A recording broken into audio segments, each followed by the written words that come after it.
All right, good afternoon, everyone. We are convening today the governance committee of the Hudson River Park Trust. And our first agenda item is a follow-up for the in-person quorum for committee meetings. Chris, did you want to? Yeah, I think last time we just talked a little bit about some of the things we think we should change in our bylaws. Again, probably next year, looking towards 2026 as we deal with other transition issues. So we talked about having quorum for committee meetings be 3 directors instead of a majority, but we can still have resolutions by a majority. We talked about possibly maybe the open meetings law was amended in 2024 that allows a director to participate by Zoom if they had exigent circumstances, ill, hospital. So we could do that, add that to our meeting now that we're being pretty good about getting quorums for our normal board meetings.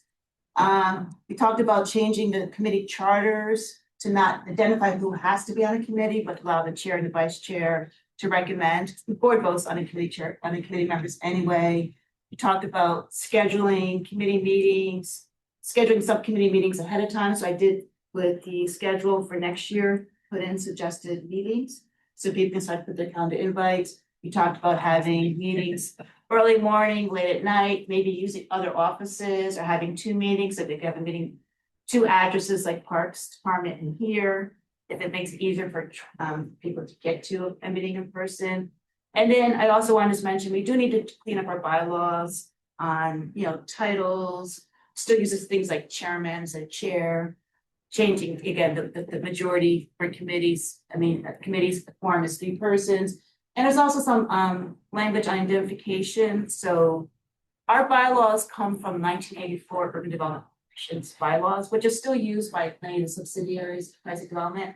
And it has language that like if an employee or board member sue, they need to send me a formal notice asking general counsel to represent them.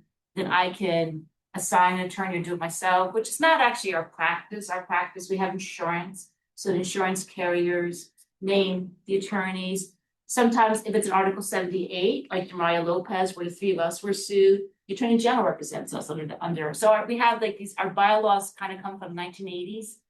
Urban Development Corporation, and I think I'd like to maybe update those. I know Battery Park City, don't have the same language.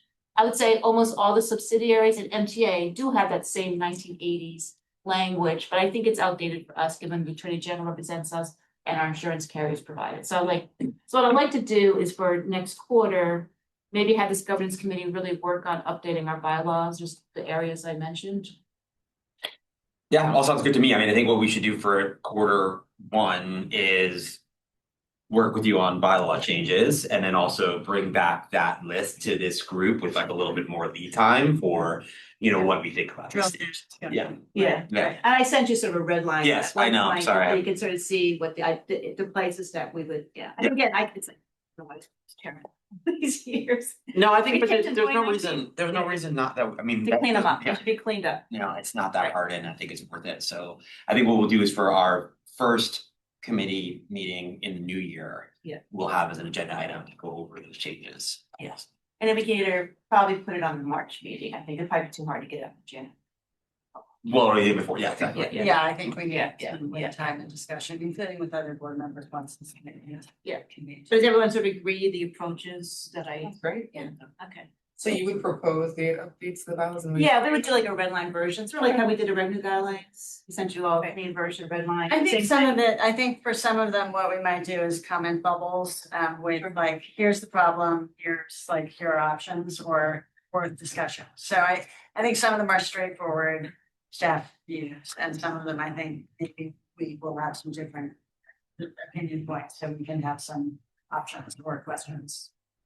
Yeah. Do you think people would disagree with quorum for committees being 3 persons? Like, do you think anyone would disagree with that? What is it? I think majority. So some committees it's 4 have a meeting. I think we should look at the ones that require that the ABO requires specific people. I think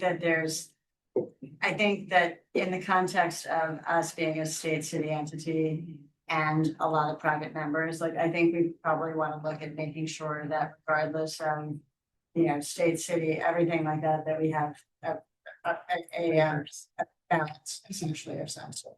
I think to me, having been here for a long time, that's a sort of good statutory standard that we should at least consider as we do this. Yeah, and that's always, all the three have had independent, like three independent, Right. and then like the finance audit committee needs to have people with experience with finance, the audit requirements to be on that committee. So there's certain requirements. I think it was just, in the new year, we should just chew on these things and come Yeah. together and we'll meet and we'll talk about it. Yeah, I don't think anything's very controversial. We don't understand which committees would be impacted if we change the forum. Pretty much the finance would be, Just I mean, we. And design too, maybe? That may be, but I think we'd still keep it that voting needs majority. Understood. So 'cause we rarely vote at committee meetings. It's really more an opportunity to discuss and brainstorm and strategize. It's usually our board meetings that we actually vote. So I actually think it would be a good, Do you want to change it because we have trouble with it? for in-person meetings for committees. I mean, we're required to have a quorum in person to meet subcommittees, so that's the issue we're trying to solve. Got it. It's fine with me if the language, the one about sort of modernizing the language to the 21st century, like, I think I'm very comfortable with your red line just Yeah. being, I mean, I can't imagine there being a lot of dispute about not saying chairman anymore, so. Yeah. And So I and think at least that one, yeah, and then the Quickly. process to, yeah, if someone gets sued, it really, it's right now, like an employee may be driving on Motrex and it hits somebody. And so the trust gets sued and that employee, our insurance carrier then provides the representation for both the employee. It's not this, I don't represent the employee. What I don't like is having bylaws that don't actually reflect reality. Right, correct, correct. And I mean, I think it's good to have bylaws that actually reflect the way. Yeah. Just, I think it's pretty easy. So like email notifications. Well, email. Characters. Yeah, do we need 5 faxes? Which president and the general counsel? General services, general service emails our broker and a carrier. and Exactly. carrier signs a Right. return. It's all done by email. Yeah. It's Okay. nothing. That's because it's 2025. Yeah. It all makes sense. Yeah. That's it for Good. All right, good. Unless there's anything more on that, I would propose that we move into executive session. I think this is a good exercise, by the way. I always think it's good, like, you don't need to wholesale change your bylaws, but keeping them current is a useful exercise. Yeah. Is there a motion moving to executive session? Yes. So moved. Second. You can. And hearing no objections, we will end the public portion of the governance committee and move into executive session. So you can turn off everything.